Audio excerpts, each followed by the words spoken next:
বেফাকুল মাদারেসিল Arabia বাংলাদেশের 2025 সালের পরীক্ষার ফলাফল প্রকাশিত হয়েছে এবং এতে চট্টগ্রামের আল জামিয়াতুল ইসলামিয়া বায়তুল করিম শীর্ষস্থান অর্জন করেছে। পীর সাহেব চরমোনাইয়ের পৃষ্ঠপোষকতায় ও চট্টগ্রাম মহানগর মুজাহিদ কমিটি কর্তৃক পরিচালিত আল জামিয়াতুল ইসলামিয়া বায়তুল করিম এবারও চট্টগ্রাম মহানগরের মধ্যে শীর্ষস্থান ধরে রেখেছে।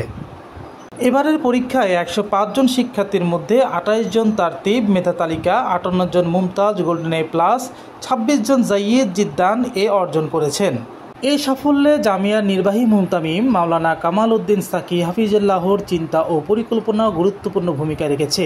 তিনি বলেন, এই সাফল্য আমাদের নাজেমে তালিমাত, শিক্ষক শিক্ষিকা, শিক্ষার্থী ও অভিভাবকদের সম্মিলিত প্রচেষ্টার ফল।